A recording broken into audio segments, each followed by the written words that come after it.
안녕하십니까. 6월 8일 마감 시황 방송을 시작하겠습니다. 먼저 잔고부터 살펴보겠습니다. 오늘 잔고는 1480만원입니다. 해서 플러스 35만원으로 마감을 했습니다. 오늘 좀 좋았습니다. 어제 영상 댓글에 마지막 달인데 큰 수익 나는 걸 한번 보고 싶다 이렇게 댓글을 주신 분이 계셨어요. 그래서 큰 수익을 보려면 일단 주식을 사야 되겠다 이 생각을 했습니다. 그러니까 기존에 뭐 1, 2, 3월, 4월 이럴 때는 잃지 않기 위해서 노력을 많이 했었습니다. 잃어버리면 복구해야 되는 압박감을 느끼기 때문에, 그래서 잃지 않고 조금씩 모아가겠다 이런 마인드로 조심스럽게 매매를 했었고요.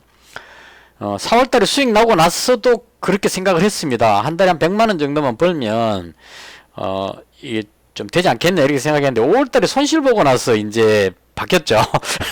이대로 가면은 한마디로 죽도 밥도 안 되는 상황이 돼버리는 그런 상황이 돼버렸습니다. 그래서 지금은 풀배팅이다 이런 느낌으로 하고 있습니다. 이제 그 전제가 되어야 되는 거는, 개인적으로 봤을 때 시장이 괜찮아 보인다. 지금 최근에 제가 며칠 동안 계속 시장이 상승 쪽이라고 말씀을 계속 드리고 있는데요. 상방으로 보고 있기 때문에 이렇게 풀배팅도 할 수 있는 거죠. 그러니까 종목만 잘 잡는다면 조금 못 잡아도 상승 추세는 기다리면 되니까요.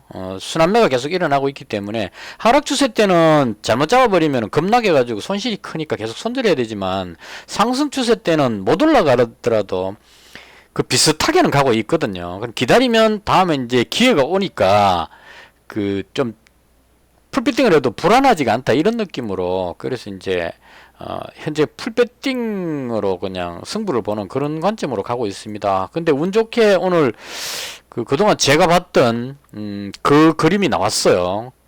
완전히 재건 관련주 쪽으로 시세가 몰렸다 이런 건 아닌데, 이제 처음 출발하는 제가 지금 오늘 플러스 35만원인데요. 재건 관련주에 제가 그동안 계속 간절하게 말았던, 그러니까 여기서 제가 이 엄청나는 날 마이너스 60만원 났었거든요. 이게 내려오면 안 되는데 내려왔기 때문에 손실 나고, 그 다음 내려오고 나서 3,920원인가 여기서 복수 한번 하겠다고 다시 들어와가지고 지금 300만원을 가지고 있습니다. 그러니까 300만원 가지고 있는데다가 한 9% 올라가 버리니까 이게 여기서 한 플러스 27만원 나버렸죠. 3927이면 대충. 그래서 여기서 수익이 엄청나게 나니까 물론 이제 다른 것도 조금씩 따라갔지만 대체적으로 제가 봤던 대로 올라갔기 때문에 수익이 좀 많이 나왔다 이렇게 설명을 드리겠습니다. 그리고 이제는 이판사판입니다. 풀배팅으로 그냥 과감하게 승부를. 근데 이거 저런 게 있습니다. 조심스럽게 할 때는 웬만하면 그냥 팔아버리거든요. 팔아버리고 다시 또 이제 안전할 때 다시 들어가고 이렇게 샀다 팔았다를 자꾸 하면서 거기서 오는 로스, 수수료라든가 팔고 나서 다시 잡을 때는 올라가는 걸 잡으니까요. 위에서 잡게 되는 이 로스가 많이 생기는데요.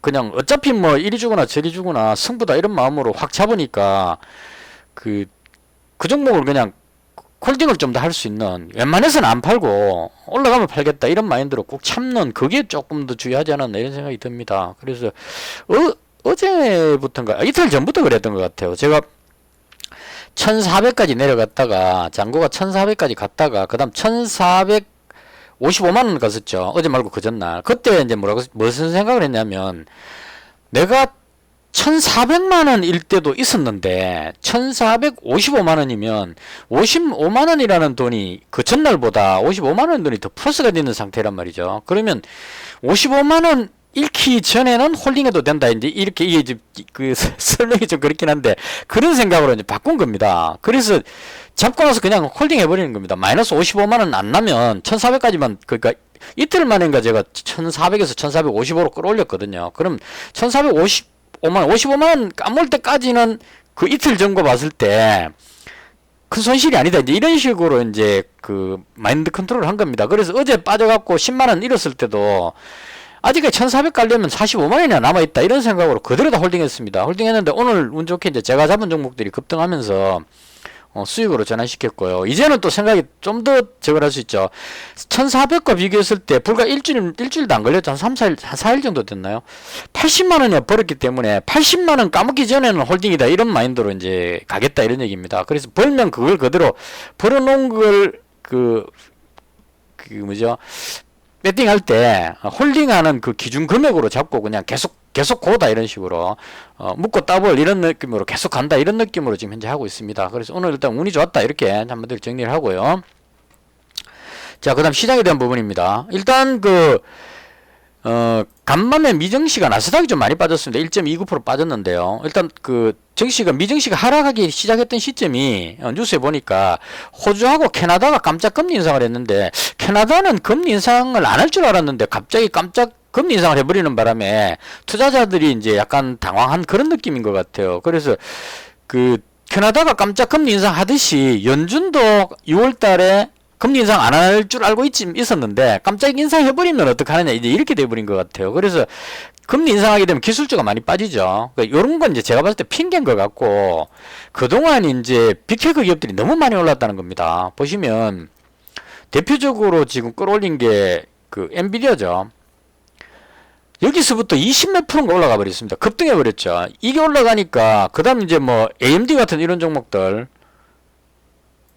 엔비디아 올라간다고 지도 만에 따라서 막 올라가고 이런 식으로 해서 다 급등하는 이런 현상이 나왔습니다. 그래서 이렇게 나오니까 여기서 봤을 때 여기에 올라갔을 때 수익이 상당히 많이 나 있죠. 그래서 약간만 불안해도 이익 실현하자 이러고 이제 매물이 나온다는 얘기입니다. 이게 손실 보고 손절하는 게 아니고 여기서 찾는 사람 입장에서 봤을 때 한 20% 정도 수익 나 있다고 치면 20% 수익 나기가 큰 손들 입장에서는 금액이 클 겁니다. 그럼 이제 일단 챙기고 보자 이런 느낌으로 그냥 팔지 않았을까 싶습니다. 그래서 이제 이 표면상으로 호주, 캐나다 깜짝 금리 인상 요거는 그냥 핑계거리고 그동안 빅테크가 많이 올랐으니까 좀 챙기고 가자 이런 의미로 이제 이익 실현했다 이렇게 보시면 될 것 같고 그럼에도 불구하고 다우지수는 안 빠지죠. 그러니까 다우지수는 별로 못 올라왔기 때문에 그러니까 많이 올랐는 빅테크 기업을 이익 실현하고 그 다음에 적게 올랐는 종목, 중소형 종목들이 많이 올랐다고, 러셀 2000 종목들이 많이 올랐다고 합니다. 그래 중소형주 쪽으로 매수세가 들어가고 걔들은 올라가고 이런 식으로 가고 있는 상황이다. 그럼 다 종합해보면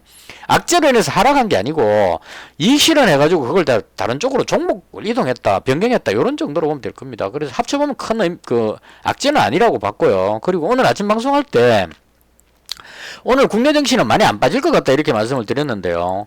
선물 옵션 만기일인데 왜 그렇게 생각했냐면 외국인이 선물을 상방 포지션으로 잡았습니다. 최근에 계속 매수해갖고 그래서 외국인이 선물 상방 포지션 갖고 있는데 지수가 급락해버리게 되면 외국인 체면이 안 서죠. 그러니까 이렇게 돼 있다는 얘기는 외국인이 여차하면 삼성전자라든가 우량주를 대금 막판에 사가지고 확 당겨 올려버릴 수 있다 이렇게 보시면 됩니다. 그래서 아마 모르긴 몰라도 그렇죠 이렇게 마지막에 이렇게 팍 튀어올라 버리는 겁니다. 여기서 이제 동시효과 들어갔는데 동시효과에서 삼성전자라든가 우량주 거를 그냥 매수 주문 넣어갖고 매도가 위에다가요. 매도가 줘가지고 매수해버리면 지수가 엄청 뛰어올라 버리는 겁니다. 삼성전자 한번 볼까요?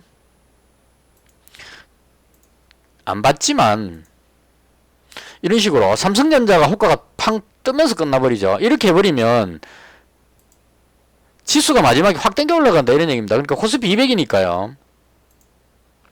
코스피 200 보시면은 계속 하락하고 있다. 마지막 동시효과에 확 올려갖고 0.14%만 빠지도록 이렇게 해버렸다는 얘기입니다. 그럼 외국인 입장에서 봤을 때는 선물 매수를 계속 했었단 말이죠. 여기서 아마 이때쯤부터 계속 매수해 주시면 돼요.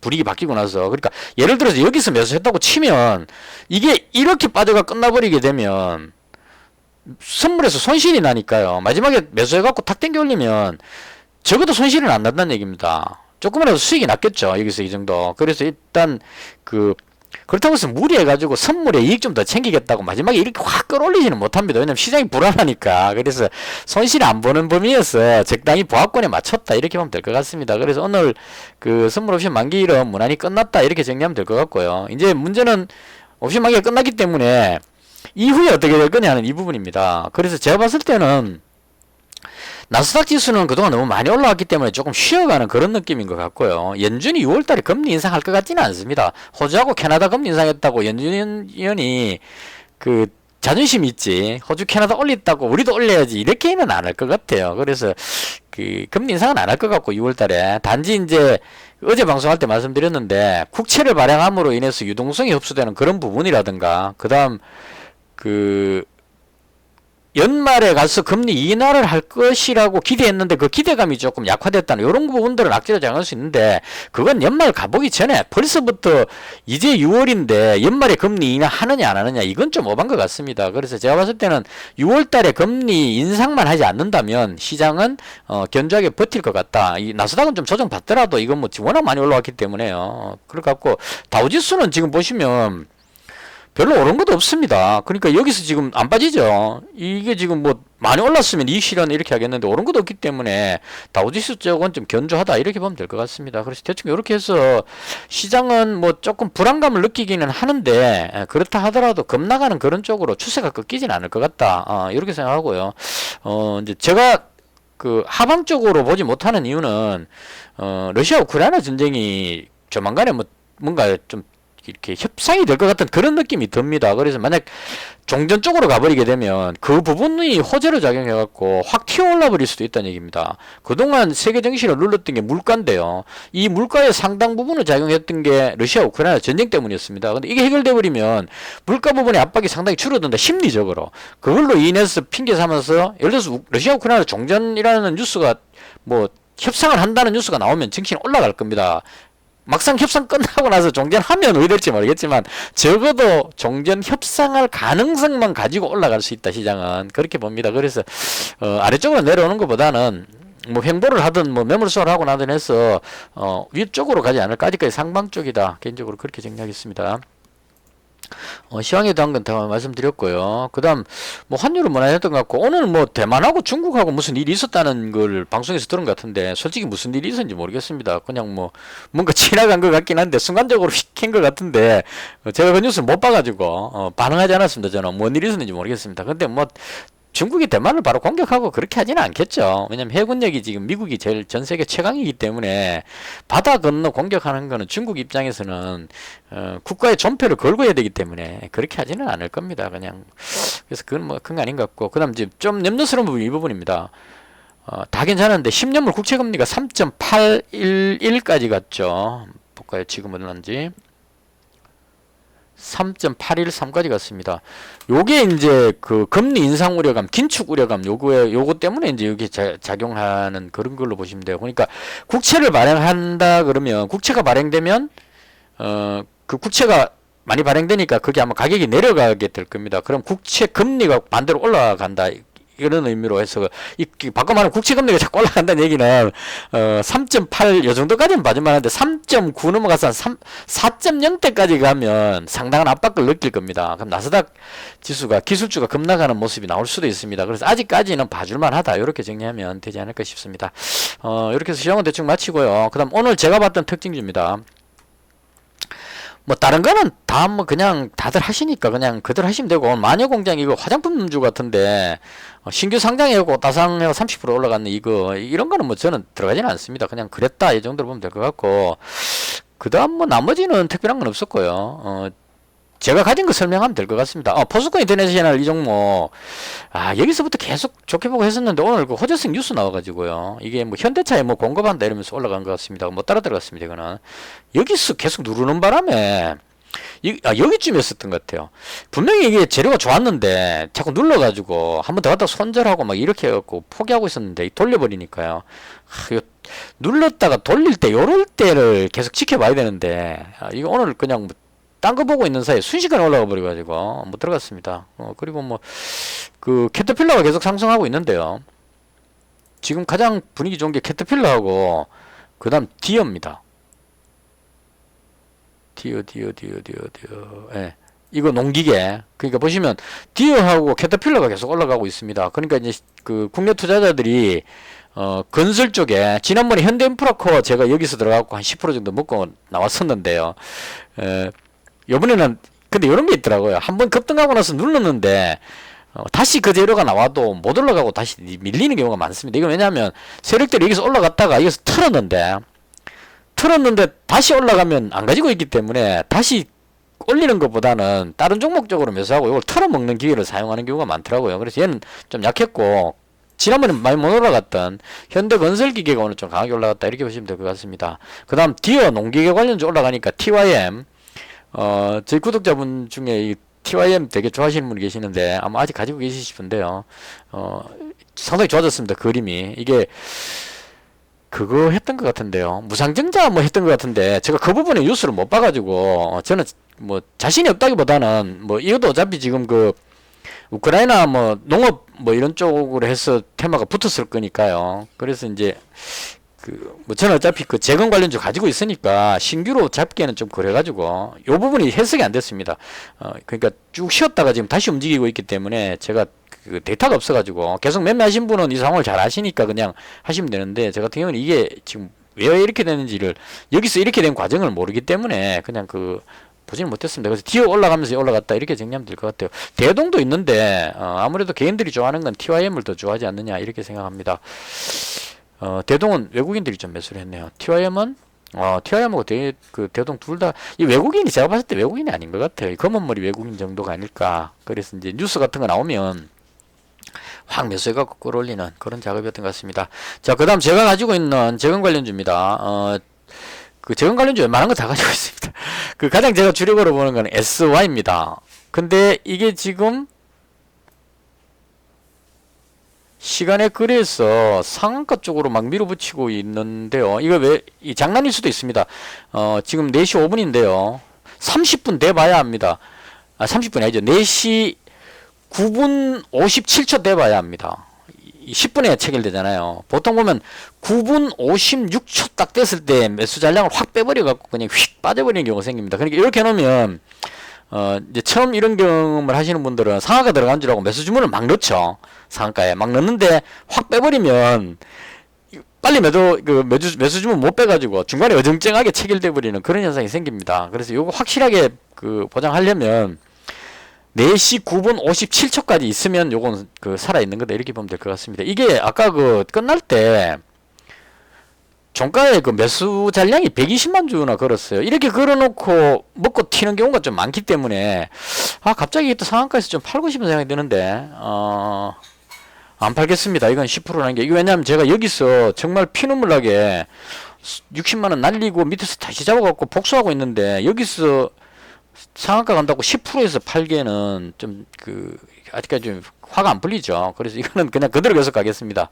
못 올라가는 한이 있더라도. 그래서 일단 SY는 편널 쪽인데요. 지금 저는 개인적으로 이렇게 생각합니다. 그 우크라이나에 3부 토건이 지금 MOU 체결했다고 해서 많이 올라가고 있는데요. 개인적으로 봤을 때 이 종목은 좀 부실한 느낌이 들어가지고 요건 솔직히 이해가 좀 안 가요. 이게 그 대선 관련주로 해갖고 그 영부인 쪽하고 윤석열 대통령 쪽하고 약간 연결돼 갖고 좀 움직였었죠. 그래서 이제 그런 느낌으로 해서 밀어주는 듯한 느낌이 살짝 드는데 그렇다 하더라도 이건 조금 찜찜합니다. 그리고 이게 아마 삼부토건이 투자 여의 지정 걸리고 나서 내일까지가 그 마지막 날일 것 같아요. 그래서 내일 이 부분이 올라가고 끝나버리면 그 다음에 하루 거래 정지되기 때문에 세력들이 어떻게 할지를 지켜봐야 됩니다. 확 끌어내려 가지고 그 게시판 걸보니까 2,090원이든가 70원이든가 이 정도 와야 그게 안 걸린다 뭐 이런 이야기하는데 그건 정확히 모르겠고 어쨌거나 확 끌어내려 가지고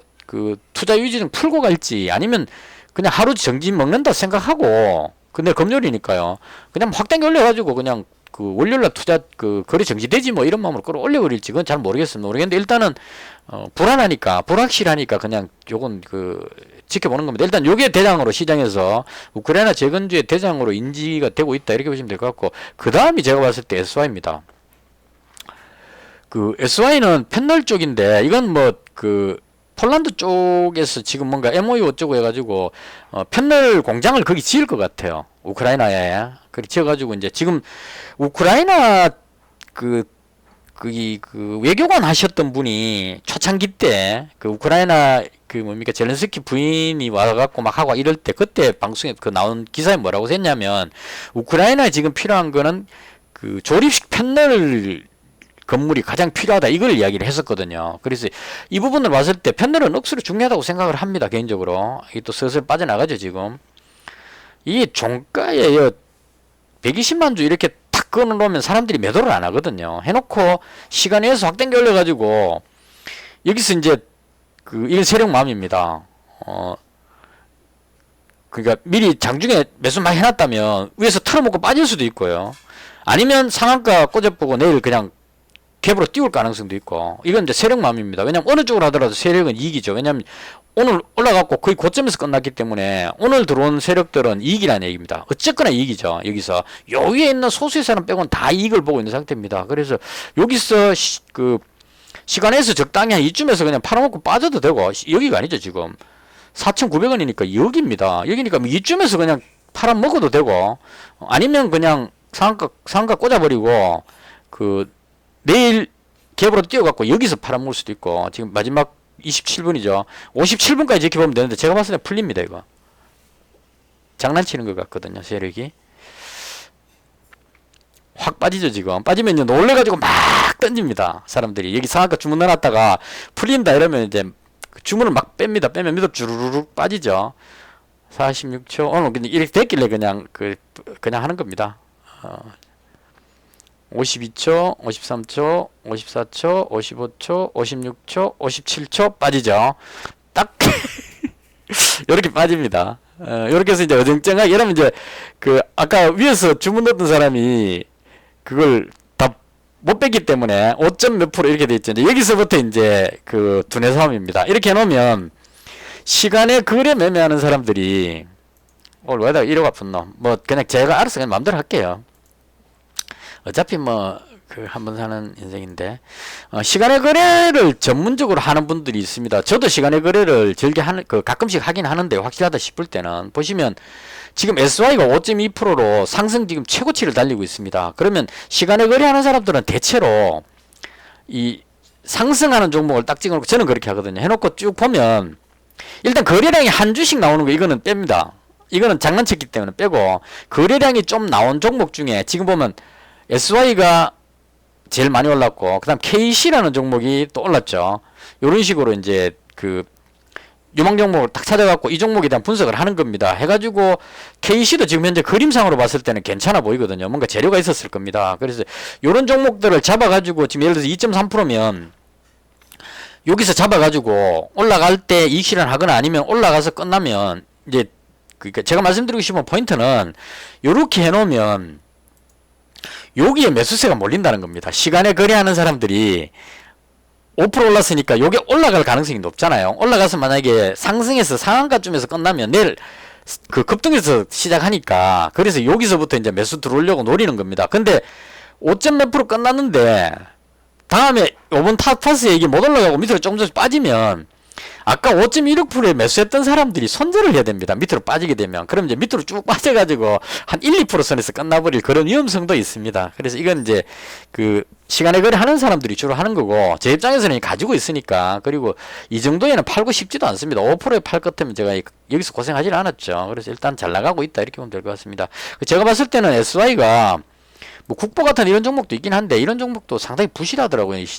재무가. 그래서 얘도 빼고, SY가 전 대장이라고 봅니다. 그리고 또 한 가지, 댐 폭파됐는데요. 이건 연결해서 봐야 될 것 같아요. 댐 폭파되고 나서 뉴스가 뭐가 나왔냐면, 이거, 인산가 이 종목, 전환청구영사 떴었네요. 이 종목 내가 가지고 있는데, 잠깐만요. 이건, 봐야 됩니다. 얼마나 하는지. 3.07% 100만주 전환청구 수량이 100만주죠. 100만주면 지금 거래량이 2천만주인데 100만주면 이건 뭐 그냥 크게 그건 없을 것 같거든요. 이건 그냥 그대로 두겠습니다. 제가 가지고 있는 종목이라서 공시가 떴길래 바로 봤습니다. 그리고 이제 또 한 가지가 뭐냐면 댐이 폭파돼 버렸는데 누가 폭파시킨지는 모릅니다. 모르는데 어쨌거나 댐이 폭파됐는데 그걸로 인해서 오늘 사료 관련주도 곡물 관련주들이 많이 올랐습니다. 어제 시간에서 강했는데요. 미래생명자원이 대장으로 올라갔습니다. 그래서 오늘 이게 한 15%대인가 강하게 올라갔었어요. 밀어 올렸습니다. 그래서 여기서 이제 오늘 제가 봤을 때는 경쟁을 한 것 같아요. 그러니까 재건 관련주냐 아니면은 곡물 관련주냐, 이거 이제 곡물 관련주라는 얘기는 전쟁이 과격화돼 가지고 농지가 피해가 되고 이렇게 이제 그때 폭파됐으니까요. 그래서 농산물이 상당한 피해를 볼 것이다 해가지고 이제 올라간 게 곡물 사료 관련주입니다. 그래서 많이 올라가고 있었고, 그 다음 뒤에 따라간 게 이제 한일사료 같은 이런 종목, 어제 시간에서 한 7%대 올라갔었는데 밀리죠. 그래서 얘들이 강하고 재건 관련주들이 좀 약했는데 후반으로 가면서 재건 관련주들이 대장격인 SY가 밀어 올리고요. 반대 개념으로 이제 농업 관련주들이 뒤로 밀렸습니다. 곡물 관련주들이. 그래서 제가 봤을 때는 댐이 폭파돼갖고 농경지가 좀 휩쓸려간 그 부분은 그 지역 부분에 대한 그 피해이기 때문에 그것 때문에 농작물 곡물 가격이 크게 변할 것 같지 않습니다. 그리고 곡물 가격 체크 보니까 뭐 급등하고 이런 건 없었거든요. 그래서 그냥 기대 심리로 한 것이 아닌가 싶고, 이게 내려오면서 대신에 재건 관련주 쪽이 좀 더 강하지 않을까 이 생각을 하고, 이 얘기 말씀 왜 드렸냐면 댐이 폭파돼갖고 거기 지금 엄청난 수재민이 많이 생겼어요. 거기 한 5, 6만 명 이상 된 거 몇십만 명 되는 것 같은데요. 그래서 거기에 지금 젤렌스키 대통령이 유엔에서 왜 구호활동을 안 해주느냐 이러고 이제 좀 짜장스럽게 이렇게 인터뷰하는 걸 봤는데요. 그거 구호하려면은 일단 피난민들, 수재민들이 대피할 집이 필요할 겁니다. 그래서 그 집 짓는데 거기 뭐 건축을 할 수는 없을 거고, 이럴 때 이제 펜들이 많이 쓰이지 않겠느냐, 가건물이. 이건 이제 폴란드 쪽에서 만들어서 싣고 가도 되는 거고, 전쟁 거기 총알이 날아다니니까 뭐 이런 쪽으로 해서 가장 쓰임새가 있지 않을까 개인적으로 그렇게 생각합니다. 그래서 SI 판넬을 가장 개인적으로 좋게 본다, 이렇게. 이번에는 또 어떻게 될지 모르겠지만 일단 좀 더 지켜보겠습니다. 이거 또 풀립니다. 풀리는데 이제 5.16%보다 위로 올라가면 한 7%대 가면 이제는 올라가는 것 같다 싶었고, 다음에 상한가 한번 노려볼 만할 겁니다. 근데 만약에 5% 밑으로 내려가면 4,700원 아래에서 끝나버리면 다음 파스에 이제 위에서 물린 사람들이 팔고 싶어지기 때문에 아래쪽으로 내려갈 가능성이 있습니다. 이 세력맘입니다, 이거는. 그래서 이제 얘가 가장 대장격이고, 그다음 덕시나 오징은 시간에서 좀 많이 올라갔죠. 이건 SY 뒤를 따라갑니다, 보통. 그래서 제가 어제 이거 200만원 가지고 있던 거를 이익실현 100만원 이익실현 해갖고 SY로 옮겼거든요. 그래서 일단은 SY가 올라가면 얘는 따라간다, 이렇게 보시면 될 것 같습니다. 그래서 덕신하우징도 괜찮고요. 그 다음 현대해보다임은 오늘 많이 올라갔어야 되는데요. 건설 장비 쪽이기 때문에 캐터필러 쪽으로 연결돼갖고 많이 올라갔어야 되는데 이상하게 되게 많이 눌렀습니다. 이거 왜 눌렀는지는 모르겠지만, 그래서 요거는 제가 100만원으로 줄였다가 다시 200만원으로 다시 늘렸습니다. 이건 우크라이나 재건을 떠나서 올라가야 되는 상황인데요. 건설 장비잖아요. 캐터필러 올라갔는데 얘가 내려온다는 거 이해가 안 됩니다. 그래서 일단 200만원으로 맞췄고요. 더군다나 오늘 데모가 3.72%나, 물론 이제 어제 많이 빠진 게 있었지만 3.72%나 돌렸습니다. 그래서 데모 올라가는데 현대보다는 못 올라간 건 조금 이해가 안 됐습니다. 그래서 일단 200만원, 데모 100만원 이렇게 가지고 있고요. 그 다음 도화 엔지니어링인데요. 개인적으로 이 종목 300만원으로 100만원 더 잡았습니다. 어제 200만원 가지고 있다가 100만원 더 늘렸습니다. 이건 제가 봤을 때 정확한지는 않는데요. 제 개인적인 생각에 전번에 한 말씀드렸는데 4월쯤에 이거 상속했거든요. 제가 뉴스 본 게 4월 10일 전후였는데, 만약 4월 10일이 상속했는 날이라면 앞뒤로 2개월이라고 했기 때문에 2월 10일부터 6월 10일까지가 될 겁니다. 아마 2월 10일부터 6월 10일까지 종가를 다 합쳐갖고 평균 내는 가격으로 상속세 세금을 낼 겁니다. 그래서 대주주 입장에서는 이게 올라가 버리면 안 된다는 얘기입니다. 그러니까 여기서 올라갈 때 밀었던 게 올라가면 세금 많이 내니까 어쨌거나 눌렀다는 얘기입니다. 눌러서 지금 평단가를 대충 이 정도 맞췄기 때문에 아직까지는 못 올라가려고 뭐지 견제를 할 건데 오늘 보시면 조금 특이하게 견제를 별로 안 하고 위로 올라가 버렸어요. 계속 보시면 여기서 뜰 때마다 눌렀단 말입니다. 항상 음봉이었죠. 올라가면서 계속 음봉 나온다는 겁니다. 밑으로 빠지는 것도 아닌데 매수세가 와갖고 초반에 갭 뜨면 던져가지고 누르고 했는데 빠졌는데 이제는 오늘은 그렇게 안 팔았던 얘기죠. 그래서 이제는 조금만 더 지나면 다음 주 되면 6월 12일이니까 대충 상수 여기서 뭐 하루 이틀 올라간다고 해서 평균 가격으로 했을 때 상속세 그렇게 많이 부담되지는 않을 것 같습니다. 그래서 견제만 하지 않으면 이 폴란드 철도공사도 예약돼 있고 뭐 여러 가지 있습니다. 삼성의 반도체 공장도 있고 지금 그 못 올라갔던 재료들이 많이 있기 때문에 올라가지 않을까 싶어서 요건 그 300만원치 현재 잡았습니다. 그래서 대충 그리고 한미글로벌 100만원 가지고 있었고요. 유신을 200만원 가지고 있었는데 한미글로벌은 정리해버렸습니다. 정리해버렸고 왜냐면 지금은 네옴시티가 아니고 재건 관련이기 때문에 도화엔지니어링 움직이면 가장 잘 따라가는 게 유신이었습니다. 오늘 못 따라갔는데 일단 도화엔지니어링이 급등하면 얘는 따라 움직일 겁니다. 얘는 그 자기가 대장으로 올라가는 것보다 한미글로벌 네옴시티로 올라가면 따라가고 도화가 또 우크라이나 재건으로 해서 올라가면 또 따라가고 뭐 이런 식으로 뒤따라가는 그런 역할을 많이 합니다. 그래서 고민하다가 합쳐서 300만원 가지고 있다가 다 빼고 그냥 유심만 100만원 지금 남겨놨습니다. 이 워낙 힘이 약해 보여가지고요. 그래서 대충 요 정도로 해서 제가 우크라이나 재건 관련해서 가지고 있던 종목들은 다 설명을 드렸고요. 그 다음 오늘 제가 좀 주력으로 했던 게 그겁니다. 소금 관련주. 어디가 붙나? 이거 100만주 지금 추가 상장해버리는 바람에 심리적으로 약간 눌리고 있는데 이건 뭐 빠지더라도 100만주 정도는 뭐 그 2천만주 거래량이기 때문에 순식간에 그냥 다 소화할 겁니다. 아무리 던져도 만약 그 추가 상장되는 물량이 여 밑에서 이제 가격이 낮겠죠. 그 금액은 안 받지만 그러면 이제 이익 실현한다고 해서 던져도 100만주 쭉 내려오다가 100만주 다 흡수해 뿌리고 나면 올라갈 겁니다. 그래서 큰 저 영향은 안 보는데 제가 어제 그 보라티알이라는 종목을 가지고 있었거든요. 200만원을 가지고 넘어왔습니다. 넘어왔는데 아침에 올라갈 때 다 팔았습니다. 여기서 올라갈 때 여기서 다 팔아버렸어요. 다 팔고 그 다음에 이제 마지막 종가에 다시 100만원 잡았습니다. 그래서 이 보라티알 팔고 그 다음에 이제 인산가라는 이 종목을 잡았어요. 이걸 300만원 잡았다가 여기 누를 때 100만원 손절했습니다. 2,550원에 여기서 100만원 손절하고 지금 올라갔습니다. 그래서 어쨌거나 300만원은 좀 부담스럽더라고요. 누릴 것 같아서. 그래서 200만원 맞춰놓고 그 다음에 이제 그 100만원 줄인 거 가지고 그 보라티알이라는 이 종목을 100만원을 잡았습니다. 그래서 제가 생각에 어제 이제 처음으로 후쿠시마 원전 관련한 재료가 어제 처음 나왔거든요. 나왔는데 보시면 기존에는 그 CJ 시푸드하고 사주 시푸드가 대장이었었어요. 요까지만 하고 마칠게요. 오늘 시간 너무 많이 걸린다. 원래 후쿠시마 원전 이야기 나올 때 가장 강했던 게 사주 시푸드였었습니다. 옛날 같았으면. 근데 이번에 어제 올라갈 때는 이게 아니더라고요. 제가 사주 시푸드 잡았다가 못 올라가고 그냥 팔아버렸거든요.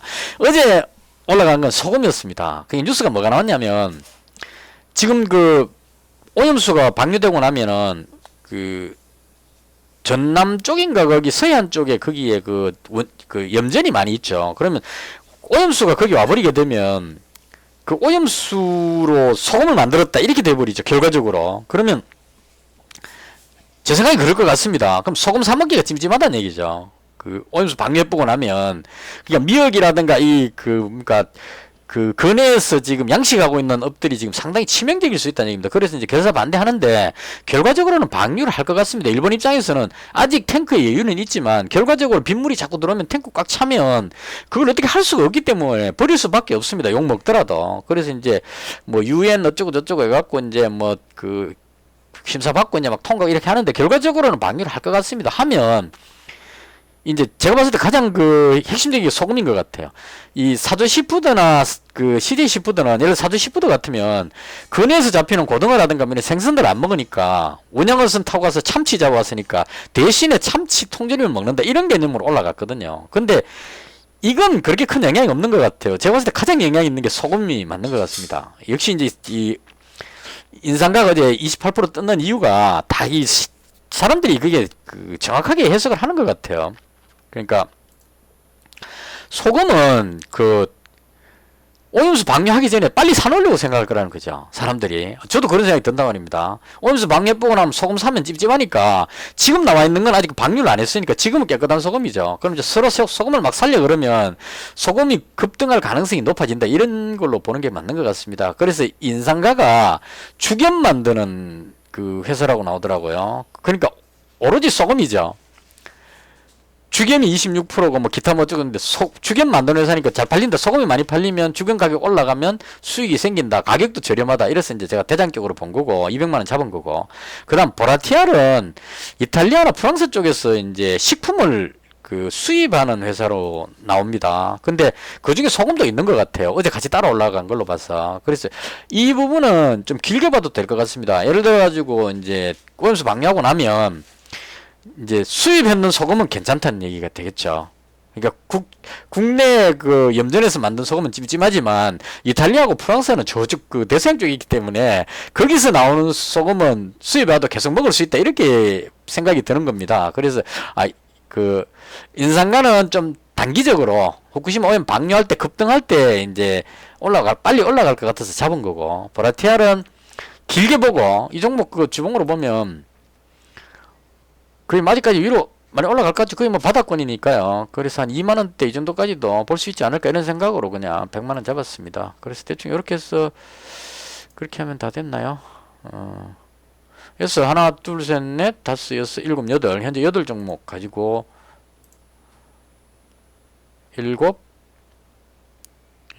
여덟 맞죠? 8종목 현재 가지고 있는 상태입니다.